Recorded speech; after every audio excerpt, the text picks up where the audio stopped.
कासगंज नामक एक छोटी सी गांव में गबरू नाम का एक व्यक्ति रहता था। गबरू अच्छा इंसान था, लेकिन गबरू के छोटे कद के कारण कासगंज के लोग गबरू को बिल्कुल भी पसंद नहीं किया करते थे। वो जब भी गबरू को देखते उसके छोटे कद को लेकर उसे खरी खोटी सुनाने लगते। एक दिन गबरू अपनी मस्ती में हाथ में झोला लेकर गांव के बाजार में गाना गाते चल रहा होता है। ओहो हो, मैं तो चला सब्जी लेने। ओहो हो, हाय ताजा ताजा, ओहो नरम नरम, ओहो सब्जी सब्जी लेने मैं तो चला। ओहो हो। तभी गांव के दो युवक झींगा और राधू गबरू को देखते ही, अरे भाई वो देखो, अपने बौने गबरू को कैसे गाना गाते हुए झूमता चला जा रहा है। यूं लगता है भाई जैसे गोल गोल छोटा खरबूजा लुढ़कता चला आ रहा है। देखो देखो देखो। अरे भैया, गबरू भी अपने कासगंज का एक अलग ही पीस है कि नहीं है? हाँ भाई हाँ, बिल्कुल सही बोल रहे भाई। और जोर जोर से हंसने लगते हैं। तभी गबरू उनके सामने से निकलता हुआ सब्जी की दुकान पर पहुंचता है, लेकिन वहाँ काफी भीड़ थी। अरे यहाँ तो इतनी भीड़ है। अरे अरे अरे ओ हरिया, ए भाई हरिया, ए भाई जरा 1 किलो आलू मुझे भी तोड़ ले भाई। है वो कई आवाजें देता है, लेकिन सब्जी वाला उसकी एक नहीं सुनता। काफी देर खड़ा रहने के बाद, अरे हाँ गबरू, अब बोल क्या चाहिए तुझे? कितनी बार कहा है किसी और को भेजा करो सब्जी लेने। इतनी भीड़ में तू पिद्दी सा आदमी दिखाई तो देता नहीं भैया। है खैर, अब तुम्हें कौन समझाए। अब बोलो भी क्या चाहिए तुम्हें? हरिया भाई, कब से तो बोल रहा हूँ 1 किलो आलू चाहिए, 1 किलो आलू चाहिए, दे दो तनिक। सुनते नहीं हो तुम। अच्छा अच्छा ठीक है, देता हूँ, लेकिन ये बताओ कि उठा तो लोगे ना भैया?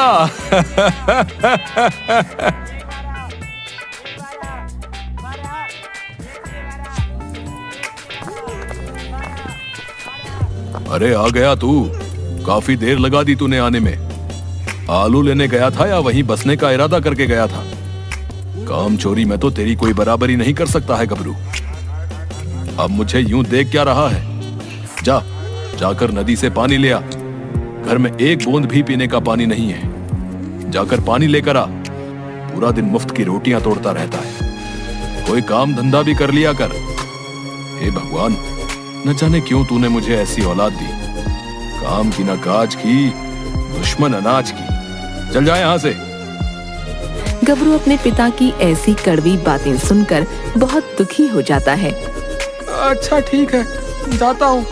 गुस्सा क्यों कर रहा हूँ? जिसके बाद गबरू एक मिट्टी का घड़ा उठाता है और नदी किनारे जा ही रहा होता है कि उसे रास्ते में झींगा और राधू खड़े मिलते हैं। अरे राधू भाई, देख रहे हो ना कैसे हमारे गांव के पिद्दू मानस भी आजकल नदी किनारे पानी लेने जा रहे हैं। हाँ झींगा भाई, देख रहा हूँ, लेकिन ये तो समझ ही नहीं आ रहा है झींगा भाई कि मटका कौन सा है और गबरू भैया कौन सा है। बड़ी कंफ्यूजन है भैया। दोनों बहुत जोर जोर से हंसने लगते हैं। सही बोल रहे हो भाई, सही बोल रहे हो, बिल्कुल सही जा रहे हो भैया। ऐसा है कि बौना होने के भी जो है अपने ही मजे है भैया। हर छोटी से छोटी चीज भी अपने बराबर की दिखती है। क्या बकवास कर रहे हो तुम लोग? हैं क्या बकवास कर रहे हो बे? मेरा कद ही छोटा है, वरना मैं किसी से कम नहीं हूँ, समझे? मैं वो हर काम कर सकता हूँ जो तुम दोनों कर सकते हो, समझे?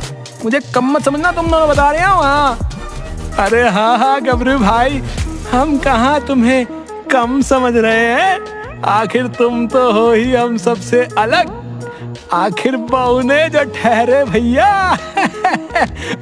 ना तो चलते दिखते हो, ना ही बैठते नजर आते हो, तो भैया हुए ना हम सबसे अलग हैं?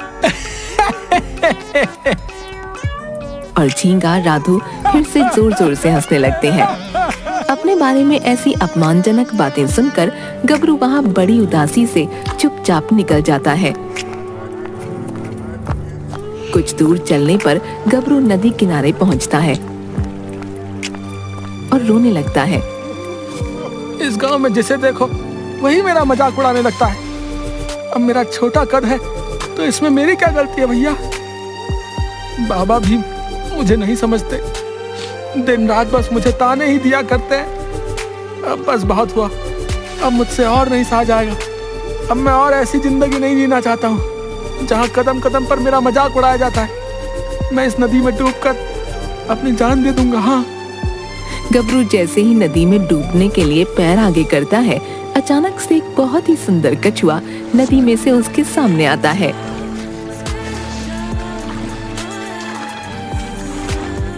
रुको गबरू, ये क्या कर रहे हो तुम? यूं अपना जीवन ऐसे खत्म नहीं करना चाहिए गबरू। गबरू कछुए की आवाज सुनकर थोड़ा हैरान हो जाता है। क्या भाई? मैं कछुआ? तुम बोल सकते हो क्या भाई? मैंने तो पहली बार ऐसा कछुआ देखा है। हाँ, तुम मुझे कुछ करोगे तो नहीं ना? चलो चलो दूर हटो मुझसे। नहीं नहीं गबरू, तुम्हें मुझसे डरने की कोई जरूरत नहीं है।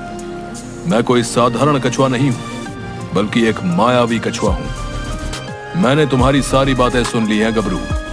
तुम एक नेक इंसान हो, लेकिन तुम्हारे छोटे कद की वजह से तुम इस नदी में अपनी जान देने जा रहे थे। मैं ऐसा नहीं होने दे सकता था, इसलिए मैं तुम्हारे सामने तुम्हें रोकने आ गया। क्या तुम सच में मायावी कछुए हो? भाई मुझे तो यकीन भी नहीं हो रहा है भाई। मैं अब सबकी बातें सुन सुनकर थक गया हूँ कछुए भाई, इसलिए अब और जीना नहीं चाहता हूँ। जब मैं जिंदा ही नहीं रहूंगा तो कोई भी मेरे बारे में बातें ही नहीं बना पाएगा कछुआ भाई। नहीं नहीं गबरू, ऐसा मत सोचो। तुम्हारी इस परेशानी का एक इलाज है मेरे पास गबरू। है इलाज? कैसा इलाज कछुए भाई? तभी कछुआ अपनी मायावी शक्ति से एक चमकती हुई चप्पल गबरू के सामने रख देता है। कछुए भाई, ये कैसी चप्पल है भला? और ये क्या सहायता करेगी भला मेरी? नहीं नहीं गबरू, ये कोई मामूली चप्पल नहीं है, ये जादुई चप्पल है।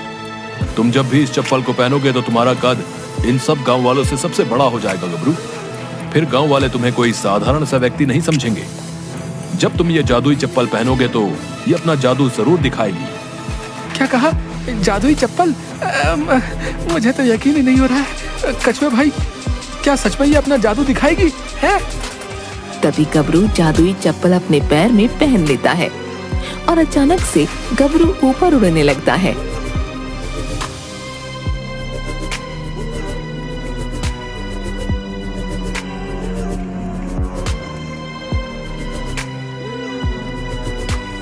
अरे वाह, अरे वाह वाह वाह! अरे कछुए भाई, तुमने तो बिल्कुल सच कहा था। देखो देखो, मैं तो आसमान से भी ऊपर आ गया हूँ। अरे वाह वाह वाह वाह! ये जादुई चप्पल तो बड़े काम की है भाई। वाह, मजा आ गया, मजा आ गया। अरे कछुए भाई, लेकिन अब मैं जमीन पर वापस कैसे आऊंगा? गबरू घबराओ नहीं, बोलो हे जादुई चप्पल, मुझे नीचे जमीन पर उतारो और तुम नीचे आ जाओगे गबरू। गबरू ऐसा ही बोलता है और तभी गबरू नीचे आ जाता है। देखो गबरू, ये जादुई चप्पल मैं सिर्फ तुम्हें इसलिए दे रहा हूँ क्योंकि तुम एक अच्छे दिल के इंसान हो। लेकिन याद रखना, जब जब जादुई चप्पल को लगेगा कि तुम इसका उपयोग सिर्फ अपने स्वार्थ के लिए कर रहे हो, तो ये अपना जादू दिखाना बंद कर देगी और वापस मेरे पास आ जाएगी। समझे गबरू? हाँ हाँ कछुए भाई, मैं ध्यान दूंगा।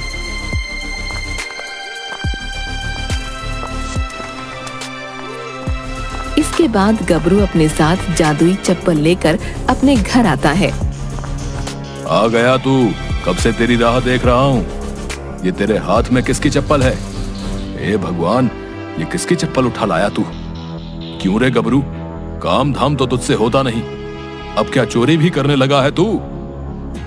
अगर मैंने बाबा को जादुई चप्पल के बारे में बता दिया तो सबको पता चल जाएगा कि मेरे पास ये जादुई चप्पल है। नहीं नहीं नहीं, मैं ऐसा नहीं करूंगा। हाँ, ये चप्पल मैं किसी की उठाकर नहीं लाया हूँ बापू, बल्कि ये मुझे नदी में तैरती मिली। बाबा, ये काफी सुंदर लग रही थी ना, इसीलिए मैं घर ले आया इसे। हाँ। अरे बेवकूफ, तू इसका भला क्या करेगा? मैं कहता हूँ फेंक दे इसे। चल फेंक इसे। पता नहीं क्या क्या उठा कर लाता है। अच्छा अच्छा ठीक है, फेंक दूंगा बाबा, लेकिन अभी मुझे बहुत नींद आ रही है। मैं सोने चलता हूँ। जिसके बाद गबरू अपने कमरे में अपनी चप्पल को अलमारी में छुपा देता है। अगली सुबह गबरू फिर से गांव के बाजार की तरफ निकलता है। उसके हाथ में फिर से सब्जी का झोला होता है, जिसे लेकर गबरू बाजार जाता है। तभी झींगा और राधू, अरे भाई देखो देखो, आ गए हमारे बौने महाराज। कैसे फुदक कर आ रहे हैं, देखो देखो। अब फिर से हरिया सब्जी वाले को ये बेचारा गबरू दिखाई नहीं देगा। दोनों फिर से हंसने लगते हैं। अरे लगता है इस बार भी हरिया मुझे देख नहीं पाएगा।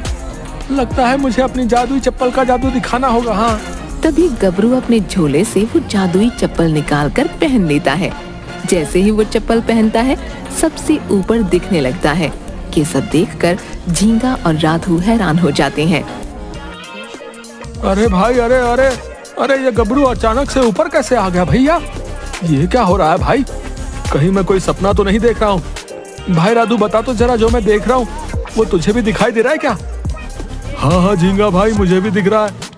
कैसे ये पिद्दू गबरू आसमान में उड़ रहा है? भाई ये क्या हो रहा है? मेरी तो कुछ समझ में नहीं आ रहा है। ए भगवान, मुझे तो चक्कर आ रहे हैं झींगा भाई। क्यों हरिया भैया, अब मैं दिख रहा हूँ ना तुम्हें? बोलो बोलो। हैं? हाँ हाँ भाई, दिख तो रहे हो, लेकिन तुमने कभी बताया नहीं कि तुम में अद्भुत शक्तियाँ भी हैं भैया। तुम हवा में भी उड़ सकते हो, हैं? इतना सुनते ही सब लोग बोलने लगते हैं। क्या कहा? अद्भुत शक्तियाँ? गबरू की जय हो, गबरू की जय हो। ये सब सुन गबरू बहुत खुश हो जाता है।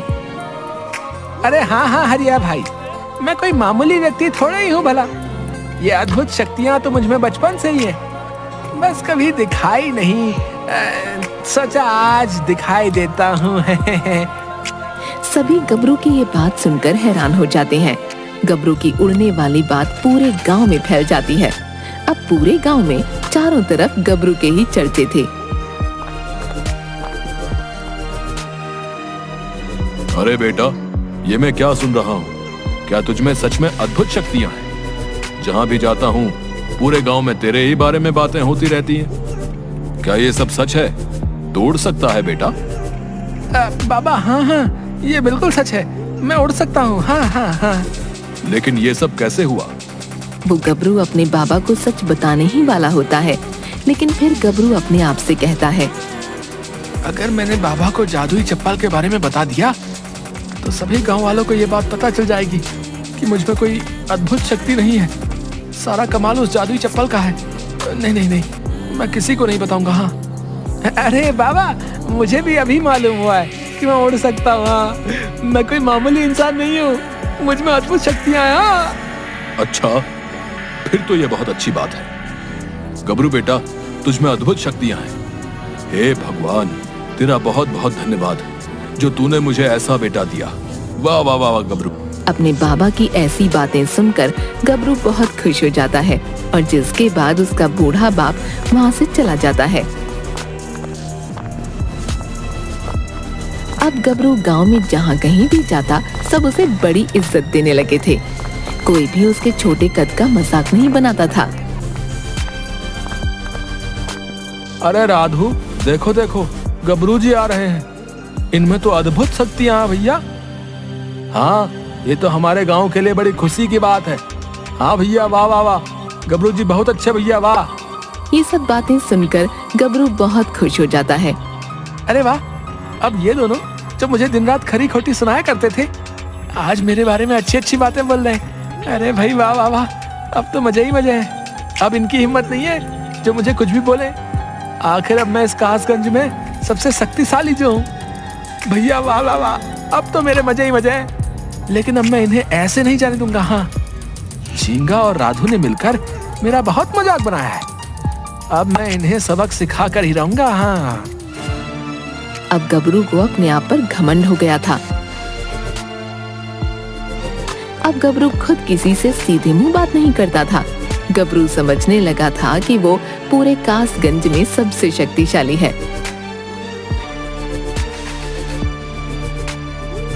रात को गबरू पहले राधू के घर जाता है, जहां राधू आराम से सो रहा था।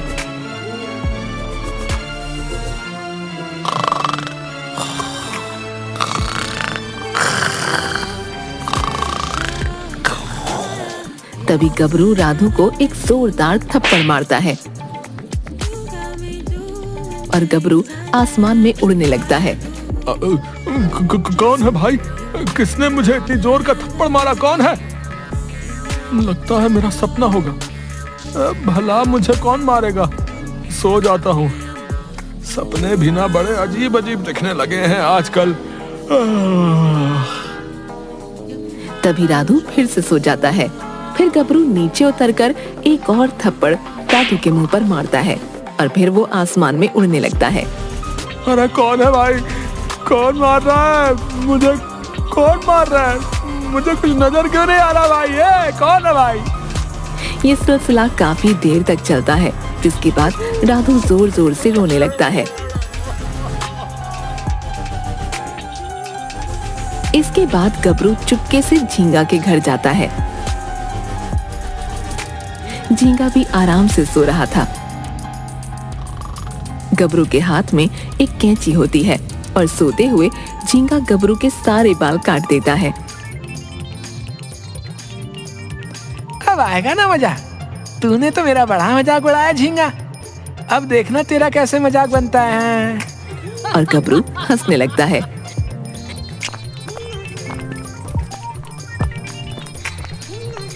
अगली सुबह राधू झींगा के घर आता है, जहाँ झींगा बैठा रो रहा था। अरे अरे झींगा भाई, ये कैसे हो गया? तुम गंजे कैसे हो गए भाई? मुझे नहीं पता राधू। सुबह जब मैं नींद से उठा तो अपने आप को ऐसे पाया। आए राधू भाई, ये क्या हो गया? न जाने ये सब किसने किया। अब मैं गाँव वालों को क्या मुंह दिखाऊंगा? मतलब सर दिखाऊंगा। पता नहीं ये सब क्या हो रहा है झींगा भाई। कल रात मेरे घर भी सोते हुए मुझे कोई थप्पड़ मार रहा था। झींगा भाई, यही बताने तो मैं आपके पास आया था, लेकिन आपका तो मुझसे भी बुरा हाल है झींगा भाई। ये सब क्या हो रहा है भाई? मेरी तो कुछ समझ में नहीं आ रहा है।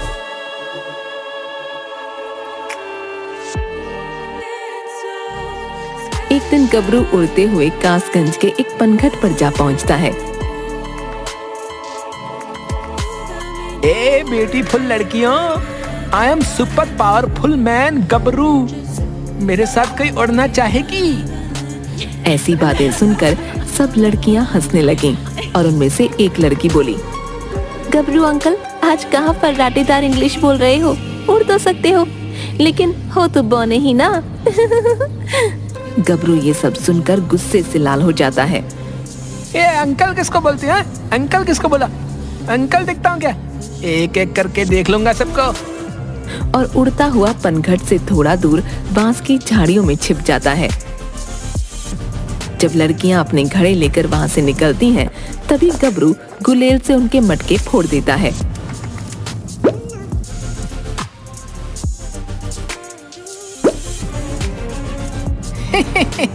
अब आया मजा है। गबरू से पंगा लेंगी। और वहां से उड़ता हुआ चला जाता है। अगले दिन गबरू से मिलने गांव के कुछ लोग आते हैं। अरे गबरू भाई, हम आपसे मिलने आए हैं। हाँ, आखिर आप जैसी शक्ति अब पूरे गांव में किसी के पास नहीं है भैया। हाँ, हम चाहते हैं आप ही हमारे गांव के मुखिया बन जाओ भैया। हाँ। क्या कहा? मुखिया? और वो भी मैं? अरे वाह वाह वाह भैया, अगर मैं मुखिया बन गया तो मेरे तो मजे ही आ जाएंगे। पूरे गांव में मेरा ही राज होगा। हाँ हाँ, क्यों नहीं। आखिर मुझसे भी ज्यादा कोई शक्तिशाली है भला इस गांव में? मैं मुखिया बनने के लिए बिल्कुल योग्य हूँ। हाँ तो ठीक है गबरू जी, कल आपको मुखिया बनने से पहले एक बार सभी गांव वालों के सामने अपनी शक्ति का प्रदर्शन करना होगा। उसके बाद ही हम आपको अपना मुखिया बनाएंगे। हाँ हाँ हाँ, क्यों नहीं, क्यों नहीं। मैं तो हूँ ही सबसे शक्तिशाली। कल पूरा गांव देख भी लेगा कि कैसे मैं आसमान में उड़ सकता हूँ। हाँ, तुम लोग अब तो मेरे मुखिया बनने की तैयारी करो। हाँ, जाओ जाओ जाओ।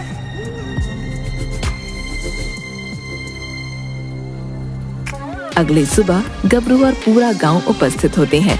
मेरे प्यारे गांव वालों, अब गबरू जी अपना चमत्कार दिखाएंगे, जिसके बाद हम गबरू जी को गांव का मुखिया घोषित कर देंगे। तो गबरू जी शुरू हो जाइए। सभी लोग आपकी अद्भुत शक्ति देखना चाहते हैं। हाँ, क्यों नहीं भैया, क्यों नहीं, अभी दिखाता हूँ आपको अपनी अद्भुत शक्ति। हाँ, लेकिन इससे पहले आप सबको एक बार मेरी तरफ ना देखते हुए आसमान में देखना होगा। हाँ, ठीक है गबरू जी, हम ऐसा ही करेंगे। सभी गांव वाले जैसे ही आसमान में देखते हैं, गबरू जल्दी से अपनी चप्पल निकालता है और पहन लेता है। अब आप लोग मेरी तरफ देख सकते हैं। गांव वाले गबरू की तरफ देखने लगते हैं। गबरू ऊपर आसमान में उड़ नहीं पाता।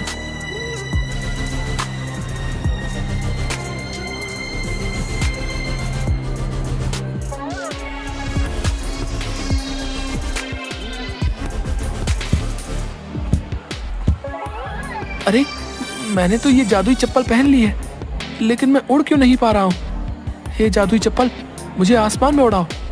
तभी गांव वाले ये देखकर हैरान हो जाते हैं। अरे ये गबरू तो अपना उड़ने वाला चमत्कार दिखा ही नहीं पा रहा है। लगता है गबरू भैया का चमत्कार जो है वो ठप हो गया भैया। हाँ, मुझे भी यही लगता है। ये गबरू बातें तो बड़ी बड़ी कर रहा था, लेकिन अब देखो भैया, आया बड़ा मैं ही शक्तिशाली हूँ बोलने वाला। जाओ जाओ गबरू भैया, तुमसे नहीं हो पाएगा। हाँ, और अब मुखिया बनने का तो तुम भूल ही जाओ। हाँ, मैं कहता हूँ अब तो हम सबको अपने घर चलना चाहिए भैया। फालतू में क्यों टाइम खोटी करना भैया। है क्यों भाई, सही बोल रहा हूँ ना? हाँ भाई। गबरू बड़ी उदासी के साथ सबकी बातें सुन रहा होता है। थोड़ी देर बाद सब गांव वाले वहां से चले जाते हैं। पता नहीं क्यों आज इस जादुई चप्पल ने अपना जादू नहीं दिखाया, उल्टा सभी गांव वाले मुझे खरी खोटी सुना के चले गए। तभी चप्पल से आवाज आती है, गबरू, ये सब तुम्हारे ही कारण हुआ है। गबरू चप्पल की आवाज सुनकर चौंक जाता है। अब क्या तुम बोल सकती हो जादुई चप्पल? हाँ गबरू, मैं बोल सकती हूँ। मैं तुम्हारे पास इसलिए आई थी कि गांव में कोई भी तुमसे ठीक से बातें नहीं करता था। हर कोई तुम्हारे छोटे कद के कारण तुम्हारा बस मजाक ही उड़ाता था। जब से मैं तुम्हारे पास आई तो सभी गांव वाले तुम्हें शक्तिशाली समझने लगे और तुम्हारी इज्जत करने लगे। लेकिन तुम्हारे मन में तो लालच आ गया। तुम समझने लगे कि तुम ही इस गांव में सबसे शक्तिशाली हो। अब तुम में और उन लोगों में कोई फर्क नहीं रहा गबरू। इसीलिए ही आज मैंने अपना जादू नहीं दिखाया। अब मैं तुम्हारे पास से वापस मायावी कछुए के पास चली जाऊंगी गबरू। जादुई चप्पल की ऐसी बातें सुनकर गबरू को अपनी गलती पर पछतावा होने लगा। जादुई चप्पल, मुझे माफ कर दो। तुम मत जाओ जादुई चप्पल। ये मैंने क्या कर दिया? मुझे हद से ज्यादा घमंड नहीं करना चाहिए था। और गबरू जोर जोर से रोने लगता है।